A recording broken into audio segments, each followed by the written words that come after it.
Number 2, আমি যে ঘুমাবো আমার ঘুমের পদ্ধতি কি হবে, সুন্নাত পদ্ধতি কি? আপনারা তালিমের মধ্যে আসেন, এখানে ঘুমের পদ্ধতি নিয়ে, ঘুমের সুন্নাত নিয়ে আলোচনা হয় বিভিন্ন সময়। যারা নিয়মিত আসেন অনেকেই জানেন যে ঘুমানোর পদ্ধতি কি। বর্তমানে আমাদের ঘুমের পদ্ধতি কি? একটা টিভি ছাড়া হয় ঘরের মধ্যে, যাদের টিভি আছে, যাদের মোবাইল আছে, মোবাইলের মধ্যে গান বাজনা বাজতেছে, এভাবে বাজতেছে, বাজতে বাজতে সে ঘুমাই পড়তেছে। এটা একটা পদ্ধতি। আর একটা পদ্ধতি, আমরা কথাবার্তা বলতেছি, কথা বলতে বলতে ঘুমাই পড়ছে।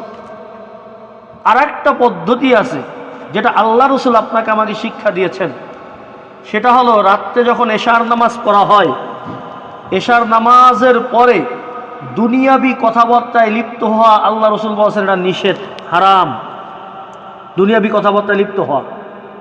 তাহলে এশার নামাজের পরে যদি কোনো আমল থাকে, সেই আমল করার সুযোগ আছে, ইবাদত বন্দি করার সুযোগ আছে। এখন আমরা রাতের বেলা যখন এশার পরে আমরা খাবার দাবার খাইলাম, যদিও খানা খাওয়ার সুন্নত পদ্ধতি হলো 2 বেলা, আমরা 3 বেলা খাবার খেয়ে থাকি। খানা খাওয়ার সুন্নত পদ্ধতি 2 বেলা খানা খেতে হয়, সেখানে আমরা 3 বেলা খাই বাংলাদেশের নিয়ম অনুযায়ী। সুস্থ যদি কেউ থাকতে চায়, কেউ যদি মাগরিবের আগে খাওয়ার নিয়ম করতে পারে, অথবা মাগরিবের পরে সাথে সাথে খাবার খেয়ে নেয়, তাহলে ওই ব্যক্তি বিভিন্ন ধরনের রোগ বালা থেকে মুক্ত থাকবে। আমাদের অবস্থা হলো আমরা খানা খেয়েই শুয়ে পড়ি, অনেক ধরনের অসুস্থতার সম্মুখীন আমরা হই। তো সেক্ষেত্রে আমাদের ঘুমের পদ্ধতি, আল্লাহ রসুল আপনাকে আমাকে যেটা শিক্ষা দিয়েছেন, হাদিসের মধ্যে আসছে, ঘুমের আগে নামাজের যেই অজু আছে, এই অজু করে শোয়া। যদি কোনো বান্দা বান্দি অজু অবস্থায় ঘুমায়, আর ওই রাত্রে যদি আল্লাহ তাকে দুনিয়া থেকে নিয়ে যান, অর্থাৎ যদি তার ইন্তেকাল হয়ে যায়, আল্লাহ রসুল বলছেন ওই বান্দা বান্দি শহীদি দরজা লাভ করবেন। সুবহানাল্লাহ। তাহলে 1 নম্বর আপনার আমার যে কাজ হবে, যখন আমরা ঘুমের প্রস্তুতি নেব, আমরা অজু করে ঘুমাবো। কি করে? অজু করে ঘুমাবো। যদি অজু করে ঘুমানো যায়, তাহলে ওই রাত্রে যদি কোনো বান্দা বান্দি মারা যায়, তাহলে আল্লাহ রসুল বলছেন তার শহীদি দরজা সে লাভ করবে। এরপরে ঘুমের আরো কিছু সুন্নাত আছে। যাদের কাছে সুরমা আছে, অজু করার পরে ডান চোখে 3 বার, বাম চোখে 3 বার সুরমা লাগানো, এটা একটা পদ্ধতি। এরপরে বিছানায় যখন যাব, বিছানা ঝাড়ু দেওয়া, পরিষ্কার করা। হাদিসের মধ্যে আসছে শরীরের মধ্যে যে কাপড় থাকে, এই কাপড়ের যে নিচের অংশ আছে, অংশ দিয়ে, লুঙ্গি দিয়ে বা শাড়ির আঁচল দিয়ে ঝাড়ু দেওয়া এইটা বিছানাটা। এরপরে বিছানায় যখন শুভ, আমরা ডান কাঁধে শোয়া, ডান হাতকে ডান গালের নিচে রেখে, এরপরে বিভিন্ন দোয়া দুরুদের কথা আসছে, অনেক দোয়ার কথা আসছে, 4 কুলের কথা আসছে, আয়াতুল কুরসির কথা আসছে, সূরা বাকারার শেষের 3 আয়াতের কথা আসছে। এরপরে দোয়া আছে, বিভিন্ন দোয়ার মধ্যে আমরা একটা দোয়া পড়ে থাকি, আল্লাহুম্মা বিসমিকা আমুতু ওয়া আহইয়া। এই দোয়াটা তো আমরা সবাই জানি কি না? আমরা এই দোয়াটা পড়ে যদি ডান কাঁধে ঘুমাই, এই নিয়তে ঘুমাই যে আল্লাহ যদি সুযোগ হয় তাহাজ্জুদ পড়তে উঠব, এই নিয়তে যদি কোনো বান্দাবান্দি ঘুমায়, যদি সে তাহাজ্জুদে উঠতে নাও পারে, হাদিসের মধ্যে আসছে আল্লাহ তার আমলনামায় তাহাজ্জুদের সওয়াব লিখে দেয়। সুবহানাল্লাহ। আর যদি কোনো বান্দাবান্দি এশার নামাজটা পড়ে ঘুমায়, আল্লাহ রসুল সাল্লাল্লাহু আলাইহি সাল্লাম বলেছেন, অর্ধেক রাত নফল ইবাদত করলে যেই সওয়াব হয়, ওই বান্দাবান্দির আমলনামা সেই সওয়াব লিখে দেয়। সুবহানাল্লাহ। আবার কোনো বান্দাবান্দি যদি ঘুম থেকে উঠে ফজর নামাজটা আদায় করে, তাহলে আল্লাহ পাক রব্বুল আলামিন সারা রাত নফল ইবাদত করলে যেই সওয়াব হয়, তার আমলনামায় সেই সওয়াব লিখে দেয়। তাহলে এখন দেখেন, আপনি ঘুমাইলাম, আমি ঘুমাইলাম, আপনার আমার ঘুমটা নামাজের সওয়াবে পরিণত হলো, এটা ইবাদত নয় কি বলেন? আর একজন সে ঘুমাইলো গান বাজনায় মত্ত হইয়া, টিভি ইত্যাদি যেই আছে ইত্যাদি এগুলায় লিপ্ত হইয়া সে ঘুমাইলো, ও যদি এই গান বাজনা অবস্থায় ইন্তেকাল করে, নাউজুবিল্লাহ, হাদিসের ভাষায় বোঝা যায় ও ডাইরেক্ট জাহান্নামে চলে যাবে, নাউজুবিল্লাহ। আর ও যে ঘুমাইলো, এই গান বাজনা শুনতে শুনতে ঘুমাইলো, ওর কিন্তু সারা রাত ঘুমানোটা ইবাদত হইল না। তাহলে আল্লাহ আপনাকে আমাকে সৃষ্টি করেছেন ইবাদতের জন্য, ইবাদত ভিন্ন আর কোনো কাজ করার সুযোগ আপনার আমার নাই। তাহলে এখন আপনার আমার যে ঘুমটা, এই ঘুমটা যদি সুন্নাত পদ্ধতিতে হয়, তাহলে এই ঘুমটাও হয়ে যাচ্ছে ইবাদত। সকালবেলা আমি ঘুম থেকে উঠলাম, ফজরের নামাজ আদায় করলাম, এরপর যে তসবিহ তাহলিল আছে এগুলি আমি পাঠ করলাম। পাঠ করার পরে আমার ধরেন কাজ আছে যে আমি নাস্তা তৈরি করব বাসার মধ্যে, আমার সন্তান সন্ততি আছে, এই সন্তানদের দেখাশোনা তাদের যেই ব্যবস্থাপনা একজন মা করেন, হাদিসের মধ্যে আসছে হুজুর সাল্লাল্লাহু আলাইহি সাল্লামের কাছে এসে কিছু মহিলা প্রশ্ন করলেন যে আল্লাহ রসুল, আমরা জিহাদে যেতে চাই। কারণ হলো পুরুষরা জিহাদে অংশগ্রহণ করে, তারা জিহাদে অংশগ্রহণ করে কাফেরদের বিরুদ্ধে জিহাদ করে, ইসলামের সম্মানকে তারা সমুন্নত করে, তারা শহীদ হয়, শহীদি মর্যাদা লাভ করে। আমরা তো যারা ঘরের মধ্যে থাকে আমরা জিহাদ করতে পারি না, আমরা তো এই ধরনের সওয়াব থেকে মাহরুম হচ্ছি। রাসূল আমাদেরও তো এই সওয়াব পেতে আমাদেরও মন চায়। এই আবেদন রসুলের কাছে করলেন। আল্লাহ রসুল সাল্লাল্লাহু আলাইহি সাল্লাম তাদেরকে বললেন যে তোমরা তোমাদের ঘরের মধ্যেই থাকো, ঘরের যেই কাজবাজ আছে এগুলি যদি তোমরা স্বামীর হক যথাসম্ভব আদায় করে তোমরা যদি এই কাজগুলি করো, একজন মা সন্তান গর্ভে ধারণ করে, ওই গর্ভে ধারণ যখন একটা বাচ্চা গর্ভের মধ্যে আসে তার প্রত্যেকটা সময় তার জন্য জিহাদের সওয়াব তার আমলনামায় লেখা হইতে থাকে। সুবহানাল্লাহ। কোনো মা যদি সন্তান প্রসবের সময় ইন্তেকাল করে, আল্লাহ রাসূল বলেন সে শহীদি দরজা লাভ করে। সুবহানাল্লাহ। একজন পুরুষ যুদ্ধের ময়দানে গিয়ে কাফের মুশরিক বেঈমানদের বিরুদ্ধে লড়াই করে সে শহীদি দরজা লাভ করে।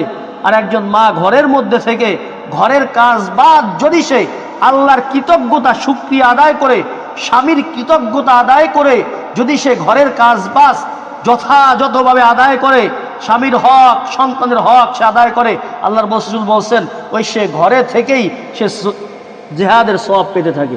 সুবহানাল্লাহ। তাহলে এখন এই যে আমি ঘরের যে কাজ বাস করতেছি এগুলো আমি কেন করব? দুই ধরনের হতে পারে।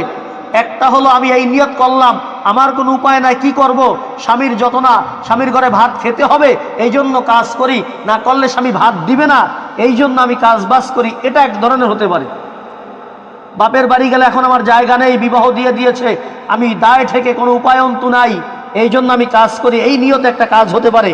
আর একটা হলো এই নিয়ত হতে পারে যে আল্লাহ পাক রব্বুল আলামিন বিধান করেছেন আমি নারী, আমার কাজ হবে ঘরের মধ্যে, আমি নারী আমার দায়িত্ব হলো স্বামীর খেদমত করা, আমি নারী আমার কাজ হলো সন্তানকে ঘরের মধ্যে তার দায়িত্ব নেওয়া, সন্তানের কাজ করা, সন্তানের লালন পালন করা, এটা আল্লাহর বিধান বিদায় আমি পালন করতেছি, এই নিয়ত যদি কোনো মা বোন করে আল্লাহ পাক রব্বুল আলামিন তার এই প্রত্যেকটা কাজে তাকে সওয়াব দান করতে থাকবেন। সুবহানাল্লাহ। তার প্রত্যেকটা কাজ আল্লাহর কাছে ইবাদত হিসেবে গণ্য হবে। সুবহানাল্লাহ। তাহলে দেখেন এই যে কাজগুলি দুনিয়াদারদের চোখে দেখলে তাদের চোখে তাদের দৃষ্টিতে মনে হবে সে তো দুনিয়ার কাজ বাস করতেছে, আমিও যেমন দুনিয়ার কাজ বাস করতেছি। একজন বিধর্মী সেও মনে করবে আমি ঘরের কাজ করি, একজন মুসলিমা নারী সেও ঘরের কাজ করে, আমরা দুইজন তো সমানই। কিন্তু আল্লাহ পাক রব্বুল আলামিনের কাছে এই যে মুসলিম মুমিনা নারী যে আছে তার নিয়ত হলো যে রব্বুল আলামিনের বিধান এটা, আমি নারী আমার ঘরের কাজ করতে হবে এই জন্য করি, এই নিয়তে যখন সে ঘরের কাজ করবে তার প্রত্যেকটা কাজ আল্লাহর কাছে ইবাদত হিসেবে গণ্য হবে। সুবহানাল্লাহ। এই জন্য শুধু নিয়তের হিসাব, আমাদের নিয়তটা পরিবর্তন করতে হবে। আমি দায় থেকে করতেছি, আমার কোনো উপায় নেই এই জন্য করতেছি, বিষয়টা এমন না, বরং আপনার আমার নিয়ত থাকবে যে রবের আদেশ, আল্লাহ পাক রব্বুল আলামিন আপনাকে আমাকে আদেশ করেছেন বিধায় আমরা এই কাজ করতেছি। এখন আল্লাহর আদেশ মনে করে আল্লাহর রসুলের দেখানো পদ্ধতি অনুযায়ী আমি যেই কাজই করি না কেন প্রত্যেকটা কাজ ইবাদত হিসেবে গণ্য হবে। আমি বাথরুমে যাই, প্রস্রাব পায়খানা হাজত পূরণ করি, এখানেও যাওয়ার একটা সুন্নত পদ্ধতি আছে। সুন্নত পদ্ধতি আপনাদের আমাদের জানা আছে। নাম্বার 1, বাথরুমে যাওয়ার সময় মাথাটা ঢাকা, মাথা খোলা রেখে বাথরুমে না যাওয়া। বাথরুমে যাওয়ার সময় 1 নম্বর কাজ হলো মাথা ঢেকে নেওয়া। নাম্বার 2, বিসমিল্লাহ বলে ডান পায়ে জুতা পরিধান করা, জুতা পরিধান করে বাথরুমে যাওয়া। এরপরে বাথরুমের সামনে আমরা যে যাবো, আমাদের ইস্তেঞ্জার জন্য যাব, বাইরে বসে একটা দোয়া পড়া, আল্লাহুম্মা ইন্নী আউযু বিকা মিনাল খুবুসি ওয়াল খাবাইস, এই দোয়াটা পাঠ করা। বাম পা দিয়ে বাথরুমে প্রবেশ করা। এরপরে ডান পা, ওই যে পা রাখার যে স্থানে পাদানি বলা হয়, এখানে ডান পা আগে রাখা, বাম পায়ে ভর করে ইস্তেঞ্জা করা, তাহলে ইস্তেঞ্জা ক্লিয়ার হয়।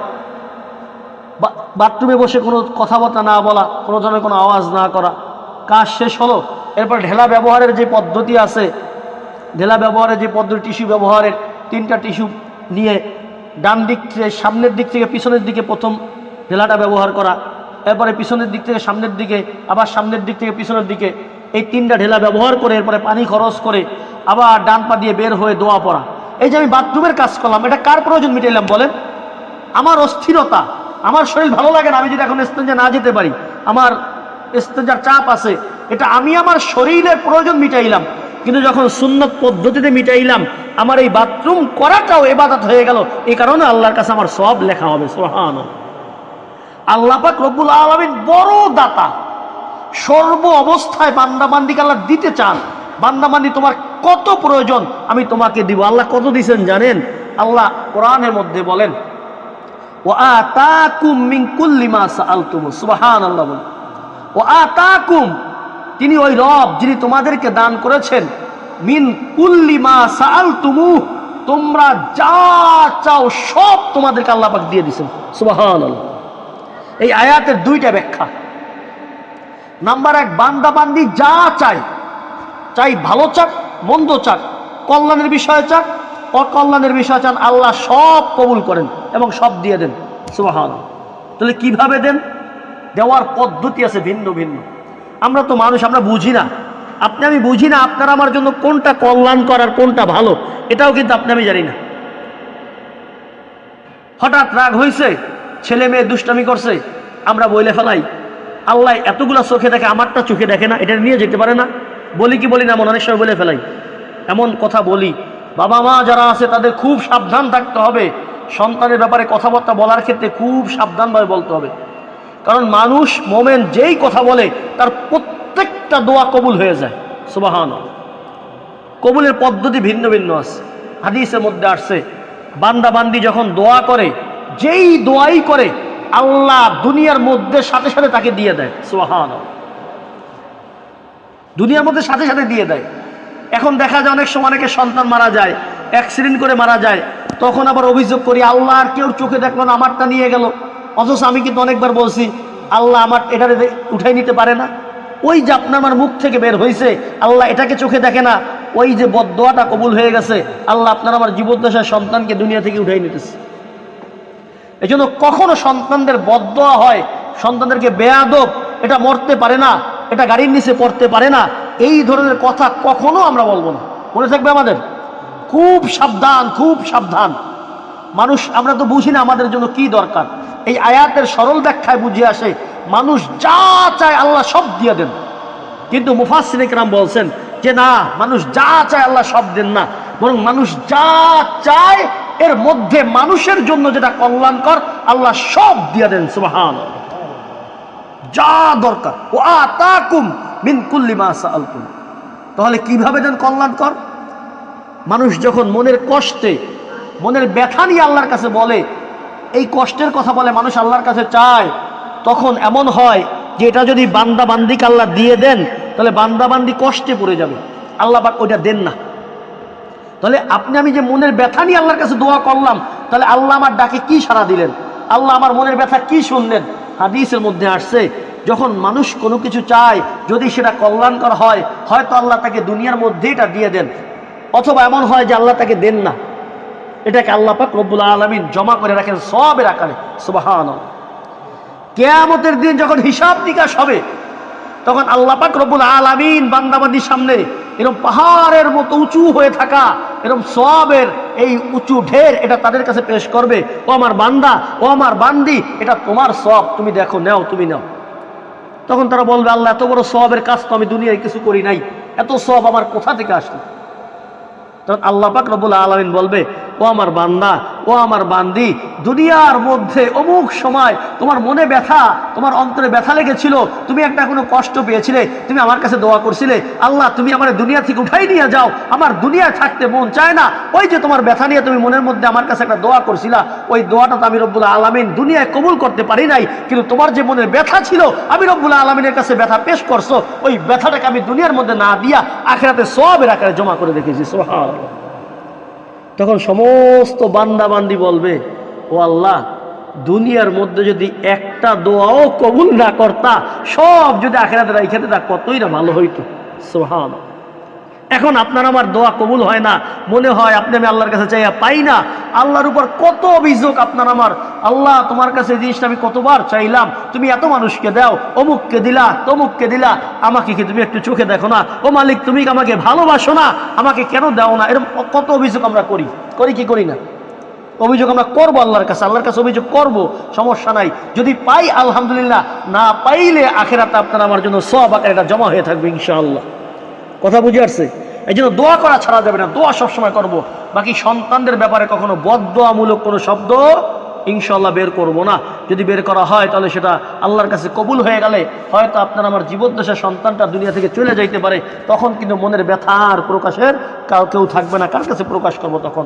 সন্তান যখন মারা যায়, বাবা মা সন্তান হারানোর ব্যথা বোঝে। একটা সন্তান বাবা মার জীবদ্দশায় যদি দুনিয়া থেকে চলে যায়, এই ব্যথাটা বাবা মা খুব ভালো করে বোঝে। এই জন্য সন্তানের ব্যাপারে কখনো যত রাগ হোক তাদের এমন কোনো বদদোয়ামূলক শব্দ আমরা ইনশাআল্লাহ ব্যবহার করব না, বরং বলবেন আল্লাহ আমার সন্তানটা বোঝে না, ওকে হেদায়েত দাও। ও মালিক আমার সন্তানটা বোঝে না, বাবা মার কদর বোঝে না, ওর অন্তরে বাবা মার সম্মান বোধ ওর অন্তরে তুমি জাগাই দাও। ও মালিক আমার সন্তানটাকে সঠিক রাস্তা দেখাও। ও মালিক যেই রাস্তায় চললে আমার সন্তানটার প্রতি তুমি রাজি খুশি হবা, এমন পথ আমার সন্তানকে দেখাও। যখন বেশি রাগ হয় এই ধরনের দোয়া আমরা করবো সন্তানদের, ঠিক আছে না ইনশাআল্লাহ? কথা মনে থাকবে তো ইনশাআল্লাহ? কখনো সন্তানদেরকে বদদোয়া করবো না, কখনো বদদোয়া করবো না, কারণ আপনার আমার কোন সময়ের দোয়াটা কবুল হবে আপনার আমার জানা নাই। খুব সাবধান থাকবেন। আল্লাহ আপনাকে আমাকে কত দিয়েছেন জানেন? আল্লাহ বলতেছেন ওয়া ইন তাউদ্দু নি'মাতাল্লাহি লা তুহসুহা। সুবহানাল্লাহ। ওয়া ইন তাউদ্দু নি'মাতাল্লাহ, যদি তোমরা আল্লাহর নিয়ামত গণনা শুরু করো, লা তুহসুহা, গণনা করে শেষ করতে পারবা না। সুবহানাল্লাহ। মানুষের অন্তরের মধ্যে শান্তি আসার জন্য দুইটা জিনিস খেয়াল করতে হবে। কয়টা জিনিস? খুব খেয়াল করেন, এবার যে কথাটা বলতেছি খুব মনে রাখবেন। দুইটা জিনিস খেয়াল করতে হবে। যদি অন্তরে শান্তি পাইতে চাই, অন্তরের মধ্যে আত্মতৃপ্তি লাভ করতে চাই, আমি যদি চাই আমার মনে দুনিয়ার মধ্যে সব থেকে বেশি শান্তি থাকবে, এটা যদি আমি চাই, তাহলে দুইটা কাজ করতে হবে। নাম্বার এক, দুনিয়াবি বিষয় অর্থাৎ আর্থিক অবস্থার ক্ষেত্রে আমার থেকে নিচে যে আছে তাকে দেখতে হবে। মানে আমি আছি, আমার একটা টিনের ঘর আছে, অনেকে আছে যাদের টিনের ঘরও নাই, যে রাস্তার পাশে শুয়ে আছে। আমার 3 বেলা খাবার জোটে, অনেকে আছে যার 3 বেলা খাবারই জোটে না। আমি এতটুকু সুস্থ আছি, এক বাড়ি থেকে হেঁটে আরেক বাড়ি যেতে পারি। অনেকে তো এমন অসুস্থ যে বিছনা থেকে উঠতেই পারে না। অনেক তো এমন আছে যার পাই নাই, আমার তো পাও আছে আলহামদুলিল্লাহ। এই দুনিয়ার ক্ষেত্রে আমার থেকে নিচে যে আছে, আমার থেকে যে নিম্নে আছে তাকে দেখা, তাকে দেখলে তাহলে আল্লাহর শুকরিয়া আদায় করার সুযোগ হয়, আল্লাহর প্রতি ভালোবাসা জাগে, আল্লাহর কৃতজ্ঞতা আদায় করতে মন চায় যে আল্লাহ তো আমাকে তার থেকে অনেক ভালো রেখেছে। কিন্তু আমি যদি আমার থেকে উপরে যে আছে দুনিয়ার, তার দিকে লক্ষ্য করি, তাকে দেখি, তাহলে আমার অন্তরে শুধু অশান্তি বাড়বে। তখন শুধু আমার অকৃতজ্ঞতার গুণ আমার মধ্যে বৃদ্ধি পাবে। আমি শুধু অভিযোগ করব, আল্লাহ তুমি তাকে দিছো আমাকে দাও নাই, আল্লাহ তুমি তাকে দাও আমাকে দাও না, এমন অভিযোগ করতেই থাকবো। এই অভিযোগ করে তো কোনো লাভ নাই। রিজিক তো আল্লাহ পাক রব্বুল আলামিন আপনাকে আমাকে সৃষ্টি করার বহু পূর্বে আল্লাহ ফয়সালা করে রেখেছেন। যার যেই রিজিক আছে এটা যেভাবে হোক তার কাছে পৌঁছবে। তাহলে রাজা বিল কাজা অর্থাৎ আল্লাহ পাক রব্বুল আলামিন আপনার আমার জন্য যেই ফয়সালা করেছেন, এই ফয়সালায় সন্তুষ্ট থাকার অল্পে তুষ্টির যেই গুণ আছে, এই গুণ অর্জন করতে হবে। তাহলে দুনিয়ার ক্ষেত্রে আমার নিচে যে আছে তাকে দেখতে হবে, আর আমলের ক্ষেত্রে, ইবাদতের ক্ষেত্রে আমার থেকে বেশি ইবাদত কে করে তাকে দেখতে হবে, তার সাথে আমাকে প্রতিযোগিতা করতে হবে। আমি 5 ওয়াক্ত নামাজ পড়ি, আরেকজন 5 ওয়াক্ত পড়ার সাথে তাহাজ্জুদ পড়ে, তাহলে আমাকে তাহাজ্জুদ পড়া আরো 2 রাকাত বেশি পড়ার চেষ্টা করতে হবে নফল। আরেকজন তাহাজ্জুদও পড়ে, মাগরিবের পরে আওয়াবিনও পড়ে, তাহলে আমাকে তাহাজ্জুদ আওয়াবিনের সাথে আরেকটু বেশি পড়তে হবে নফল। একজনের তাহাজ্জুদ পড়ে, আওয়াবিন পড়ে, আবার ইশরাকের নামাজও পড়ে, তাহলে আমাকে এই 3টা তো পড়তে হবে, অন্য কোনো আমল আরো বেশি করতে হবে। এখন কথা হলো, হুজুর যদি আমি ইবাদতের ক্ষেত্রে আরেকজনকে বেশি দেখতে চাই, যার টাকা পয়সা বেশি আছে, সে তো 10 লাখ 20 লাখ 50 লাখ দান করতেছে, হুজুর আমার কাছে তো টাকা নেই, আমি দান করব কিভাবে, আমি তার উপরে কিভাবে যাব? প্রশ্ন জাগে কি জাগে না? মনের মধ্যে এমন প্রশ্ন আসে কিনা? হুজুর ইবাদত করতে তো টাকা লাগে, একজনের হজ করতে মন চাইছে, সে হজ করতেছে, আমি তো হজ করতে পারতেছি না। একজনের লাখ লাখ টাকা আছে, কোটি কোটি টাকা আছে, সে লাখ লাখ টাকা দান করে সে আমার উপরে চলে যেতেছে, আমি কিভাবে তার সাথে প্রতিযোগিতা করব? প্রশ্ন জাগে কি জাগে না? জাগে। হাদিসের মধ্যে আসছে, আল্লাহ রসুল সাল্লাল্লাহু আলাইহি সাল্লাম বলেন, যার কাছে অর্থ নাই, যার কাছে টাকা পয়সা নাই, কিন্তু তার মনের মধ্যে একটা ব্যথা আছে, ও মালিক, যদি আমার কাছে তার মতো সম্পদ থাকতো, যদি তার মতো ধন সম্পদ আমার কাছে থাকতো, আমিও তোমার রাস্তায় ব্যয় করে তোমার সন্তুষ্টি অর্জন করতাম। এই নিয়ত যদি, যার কাছে অর্থ নাই সে যদি নিয়ত করে, আল্লাহ রসুল বলছেন ওই ব্যক্তি দান করে যে সওয়াব পায়, এই ব্যক্তি মনের মধ্যে শুধু আকাঙ্ক্ষা রাখা তার সমপরিমাণ সওয়াব পেয়ে যায়। সুবহানাল্লাহ। আর কি চান বলেন? আর কি দরকার বলেন? আপনার হজের সওয়াব পাইতেছেন না, আল্লাহ রসুল বলছে যার বাবা মা আছে, বাবা মার দিকে নেক নজরে যদি তাকায়, তাকে কবুল হজের সওয়াব দেওয়া হয়। সুবহানাল্লাহ। আপনার আমার পয়সা নাই, আমি হজ করতে পারি না, আল্লাহ রসুল বলছেন ফজরের নামাজ পইরা ওই যায় নামাজের মধ্যে তসবিহ তাহলিল পড়তে থাকবে। তসবিহ তাহলিল পড়তে পড়তে যখন সূর্যোদয় হইল, অর্থাৎ ফজর ওয়াক্ত যখন শেষ হয়, ধরেন 20 মিনিট পরে যদি কোনো বান্দা বান্দি ওই যায় নামাজে বসা অবস্থায় তসবিহ পড়তে পড়তে 2 রাকাত করে 4 রাকাত নামাজ পড়ে, আল্লাহ পাক রব্বুল আলামিন তার আমল নামায় কবুল হজের সওয়াব দিয়ে দেন। সুবহানাল্লাহ। সওয়াবের ব্যবস্থা তো আল্লাহ রাখছেন আপনার আমার জন্য, শুধু মনে ব্যথা রাখা দরকার। আল্লাহ, আমার যদি সুযোগ হইতো আমিও হজ করবো, ও মালিক আমার সুযোগ হইলে আমিও ওমরা করবো, এটা মনের মধ্যে রাখা। আল্লাহ যদি সুযোগ দেয় করলাম, সুযোগ না দিলে আমার মনে ব্যথা থাকলে আল্লাহ আশা করা যায় আল্লাহ সওয়াব দিয়ে দিবেন। আল্লাহ দেওয়ার ব্যাপারে কোনো কমতি করেন না। আল্লাহ পাক রব্বুল আলামিন নিজের নাম রাখছেন জাওয়াদান কারিমা, দুনিয়ার সব থেকে বড় দানশীল তিনি। সুবহানাল্লাহ। আপনাকে আমাকে নিতে হবে রবের কাছ থেকে, আপনাকে আমাকে নিতে হবে। এজন্য আপনি আমি যেই কাজটা করব, প্রত্যেকটা কাজ যেন আল্লাহর নির্দেশ অনুযায়ী, রাসূলের সুন্নাত অনুযায়ী হয়, সেই চেষ্টা আপনাকে আমাকে করতে হবে। এবং আপনার নিয়ত থাকতে হবে যে আল্লাহ আদেশ করছেন বিধায় আপনি আমি করতেছি। বাকি আপনার আমার অবস্থা, কাজবাজ দেখলে আপনার আমার তো মনে হয় না যে আল্লাহর ভয় আপনার আমার অন্তরে আছে। আমরা আল্লাহকে বিশ্বাস করি কি করি না বলেন? রাসূলকে মানি কি মানি না? কিতাব কোরআনকে মানি, সবাই মানি, কিন্তু এটা আপনি আমি মুখে বলি। আমরা সরাসরি কোরআন হাদিসের বিরুদ্ধে কথা বলি না, কিন্তু আপনার আমার চলা ফেরা, উঠা বসা দেখলে প্রত্যক্ষভাবে আমরা কোরআন হাদিসের বিরুদ্ধে না বললেও পরোক্ষভাবে কিন্তু আপনি আমি কোরআন হাদিসকে অস্বীকার করতেছি। কোরআন হাদিসকে অস্বীকার করি, আল্লাহকে অস্বীকার করি। হুজুর এটা কিভাবে বলেন আপনি? আমরা কোথায় আল্লাহকে অস্বীকার করি? আল্লাহ পাক রব্বুল আলামিন পর্দার আয়াত নাজিল করছেন, পর্দা করতে বলছেন। আপনি আমি জীবনেও পর্দা করলাম না, বেপর্দায় ঘুরলাম ফিরলাম। আমি আয়াতকে অস্বীকার করি না, কিন্তু আপনার আমার আমলে কি বোঝা যায়? অস্বীকার বোঝায় কি বোঝায় না? অস্বীকার বোঝা যায়। এজন্য দুনিয়ার এই জীবন একেবারে ক্ষণস্থায়ী। আল্লাহ পাক রব্বুল আলামিন কোরআনের মধ্যে বলছেন, আমি খুতবার মধ্যে যে আয়াতটা বলছিলাম, ইয়া আইয়ুহাল্লাযীনা আমানু আমিনু, আল্লাহ কোরআনের মধ্যে বলতেছেন যে হে মোমেনেরা, যারা মোমেন তাদেরকে বলতেছে ইয়া আইয়ুহাল্লাযীনা আমানু আমিনু, তোমরা ঈমান আনো। কাদেরকে বললেন? যারা মোমেন তাদেরকে বলতেছেন তোমরা ঈমান আনো। তো এটা আবার কেমন কথা? আমরা কি ঈমান আনি না? আমরা তো মোমেন, আমরা কিভাবে আবার ঈমান আনবো? ওই যে ঈমান তো আমরা মুখে বলি, আমরা আল্লাহকে মানি, কিন্তু আল্লাহর যে বিধান আছে সেটা পালনের ক্ষেত্রে আমরা একেবারে উদাসীন। রাসূলের সুন্নাত যেটা আছে সেটা পালনে আমরা একেবারে উদাসীন। এই জন্য আল্লাহ বলছেন যারা মোমেন আছো তোমরা আসলে প্রকৃতপক্ষে ঈমান আনো। হাদিসের মধ্যে আসছে, হযরত আবু হুরায়রা রাদিয়াল্লাহু তাআলা আনহু বর্ণনা করেন যে জাদ্দিদু ঈমানাকুম, তোমরা তোমাদের ঈমানকে নবায়ন করো, তোমাদের ঈমানকে নবায়ন করো, নতুন করো।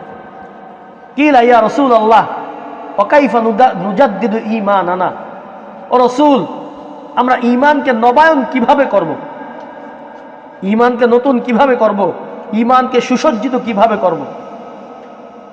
তখন আল্লাহ রাসূল বললেন, ক্বালা আকসিরু মিন কওলি লা ইলাহা ইল্লাল্লাহ, রাসূল বললেন তোমরা বেশি বেশি লা ইলাহা ইল্লাল্লাহ বলো। বেশি বেশি কি বলতে হবে? লা ইলাহা ইল্লাল্লাহ। এখন মুখে বলা শুধু লা ইলাহা ইল্লাল্লাহ এটা না, এই লা ইলাহা ইল্লাল্লাহ মানে হলো আল্লাহ ছাড়া কোনো উপাস্য নাই। এটা সব জায়গায় খেয়াল রাখতে হবে, সর্বক্ষেত্রে আল্লাহকে স্মরণ রাখতে হবে। আমি দুনিয়ার মধ্যে যেই কাজই করি না কেন সেক্ষেত্রে আল্লাহকে স্মরণ রাখতে হবে। আমি এখন একজনের একটা জিনিস না বলে ধরলাম, এটা আমি নিয়ে যাব, দুনিয়ার কেউ না দেখুক। একজন দেখে কি দেখে না? একজন দেখে কি দেখে না? আমি অন্ধকার রুমের মধ্যে গোপনে একটা গোনার কাজ করব, দুনিয়ার কেউ দেখে না, কিন্তু একজন দেখে কি দেখে না? আল্লাহ দেখতেছেন। এটা মনের মধ্যে রাখা, এটার নাম হলো সর্বদা আল্লাহকে স্মরণ রাখা। প্রত্যেকটা কাজে আল্লাহকে স্মরণ রাখতে হবে, প্রত্যেকটা কাজে আল্লাহকে স্মরণ রাখতে হবে। আর যদি আল্লাহকে স্মরণ রাখতে পারি, তাহলে আল্লাহ পাক রব্বুল আলামিনের যে বিধান আছে, এই বিধান পালন করা আপনার আমার জন্য সহজ হয়ে যাবে। যদি এমন হয় কোথাও, যদি আপনাকে আমাকে এমন বলা হয় যে আমি তোমার জান্নাতের গ্যারান্টি নিয়ে নিলাম, এই কথা যদি রাসূল আপনাকে আমাকে বলে, তাহলে এটা আপনার আমার জন্য বড় সৌভাগ্যের বিষয় হবে না? যদি রাসূল আপনাকে আমাকে জান্নাতের গ্যারান্টি দিয়ে দেয় যে তোমাদের জান্নাতের গ্যারান্টি আমি রাসূল নিয়ে নিলাম, নিশ্চিতভাবে আমি তোমাদেরকে জান্নাতে পৌঁছাই দিব, এমন গ্যারান্টি যদি আপনি আমি পাই, তাহলে এটা আপনার আমার জন্য ভালো হবে না? সৌভাগ্যের বিষয় হবে না? সৌভাগ্যের বিষয় হবে। দুইটা কাজ আল্লাহ রাসূল করতে বলছেন, দুইটা বিষয় হেফাজতের কথা রাসূল বলছেন। যদি কোনো বান্দা বান্দি এই দুইটা বিষয়ের গ্যারান্টি রাসূলকে দিতে পারে, তাহলে আল্লাহ রাসূল বলছেন আমি রাসূল তোমার জান্নাতের গ্যারান্টি নিয়ে নিলাম। সুবহান। দুইটা জিনিস খুব খেয়াল করেন। আল্লাহ রাসূল বলছেন মাইয়াজমান লি মা বাইনা লিহইয়াইহি ওয়া মা বাইনা রিজলাইহি আজমান লাহুল জান্নাহ। সুবহান। অনেক সহজ শুনতে, কিন্তু এটা খুব কঠিন, খুব কঠিন কাজ। দুইটা জিনিসের কথা বলছেন রাসূল, যে আমার উম্মতেরা, চাই নারী হও পুরুষ হও, যদি তোমরা দুইটা জিনিসের গ্যারান্টি আমি নবীকে দিতে পারো, যে এই দুইটা জিনিসের সঠিক ব্যবহার তোমরা করবে, এই দুইটা জিনিসকে অন্যায়ভাবে কখনো ব্যবহার করবে না, এই দুইটা জিনিসের কখনো খেয়ানত করবে না, যদি তোমরা এই গ্যারান্টি আমি নবীকে দিতে পারো, আমি নবী তোমাদের জান্নাতের গ্যারান্টি নিয়ে নিলাম। সুবহানাল্লাহ। এক নম্বর রাসূল বলতেছেন মাইয়াজমান লি মা বাইনা লিহইয়াইহি, লিহইয়াতুন বলা হয় চোয়াল, এই যে গাল আছে না, দাড়ি যে আছে, এইটাকে বলা লিহইয়াতুন। এই মা বাইনা লিহইয়াইহি, দুই চোয়ালের মাঝে যেই অঙ্গটি আছে তথা জিহ্বা, জবান। এক নম্বর, যেই বান্দা বান্দি এই জবান হেফাজতের দায়িত্ব নেবে, এই জবানকে কোনো অন্যায় কাজে ব্যবহার করবে না। জবানের দ্বারা হাজারো গুনাহ আপনার আমার হইতেছে। দুইজন এক জায়গা বসলাম, এক জায়গা বইসা কি করি আমরা, কাজ কি আমাদের? তৃতীয় ব্যক্তির আলোচনা শুরু করে দিই। আমরা কি বলি, ও বোন দেখছো অমুকের মাইয়া কি করছে শুনছো, অমুকের বউ কি করছে শুনছো, অমুকের মা কি করছে শুনছো, এই যে আলোচনা শুরু করে দিলাম, গীবত শুরু করে দিলাম। এরপরে আবার একজনের কথা এসে আরেকজনের কাছে লাগাই, চুগলখুরি করি। এরপরে মিথ্যা কথা, বানোয়াট কথা, মিথ্যা অপবাদ, কত হাজারো গুনাহ এই জবান দ্বারা হয়। রাসূল বলতেছেন তোমাদের এই দুই চোয়ালের মাঝের যে অঙ্গটা আছে তথা এই জবান, এই জবানের গ্যারান্টি যদি তুমি নিতে পারো আমার উম্মত, এটাকে যদি সঠিক ব্যবহার করবা, তুমি এটা দ্বারা মিথ্যা কথা কখনো বলবা না, কারণ আমি মিথ্যা অপবাদ দিবা না। এই জবানকে আল্লাহর জিকিরে ব্যবহার করবা, এই জবানকে ভালো কথা ভালো জায়গায় ব্যবহার করবা, এই গ্যারান্টি যদি দিতে পারো। এই জন্য আল্লাহ রাসূল সাল্লাল্লাহু আলাইহি ওয়াসাল্লাম বলছেন মান সাকাতা সালিমা ওমান সালিমা নাজা, আও কামা ক্বালা নবী সাল্লাল্লাহু আলাইহি ওয়াসাল্লাম। যেই বান্দা বান্দি চুপ থাকে সে নিরাপদ থাকে, যে চুপ থাকে সে নিরাপদ থাকে। কারণ এই জবান, আমরা জবান দ্বারা কত কথা বলি, মানুষের সাথে গ্যাঞ্জাম হয়, আমার কথার কারণে একজন আমার শত্রু হয়, আমার কথার কারণে কারো দোষ বইলে ফেলাই, সে শুনলে মনে ব্যথা পায়। এই জন্য যদি কোনো ব্যক্তি চুপ থাকতে পারে, সে ব্যক্তি নিরাপদ থাকে। আর অমান সালিমা নাজা, আর যে দুনিয়ার মধ্যে নিরাপদ থাকলো, বিপদ আপদ থেকে মুক্ত থাকলো, সে অটোমেটিক নাজাত পাইয়াই গেল। সুবহানাল্লাহ। এই জন্য জবানে পারলে ভালো কথা বলি, না পারলে চুপ থাকি, না পারলে কি থাকি, চুপ থাকি। কারণ জবান দিয়ে কথা একটা বইলা ফেলাই, আপনি আমি হয়তো বুঝি না যে কি বলছি, এই একটা কথার কারণে আপনি আমি জাহান্নামে চলে যেতে পারি। নাউজুবিল্লাহ। জবান বড় দামি, জবান বড় দামি। কেমন দামি জানেন? হাদিসের মধ্যে আসছে যারা জিকিরের মাধ্যমে এই জিহ্বাকে তরুতাজা রাখবে, তারা কিয়ামতের দিন হাসতে হাসতে জান্নাতে প্রবেশ করবে। সুবহানাল্লাহ। তারা মৃত্যুর সময় তাদের কপালে কালিমা নসিব হবে, যারা জবানকে জিকিরের দ্বারা তরুতাজা রাখবে। তাহলে ফাও কথা যদি বলি, বসে বসে একজনের গীবত করি? গীবতের যেই ভয়াবহ গুনার কথা বলা হয়েছে, যে গীবত করে, এই গীবতের গুনার কথা বলা হয়েছে মৃত্যু ভাইয়ের গোশত খাওয়ার সমান। নাউজুবিল্লাহ।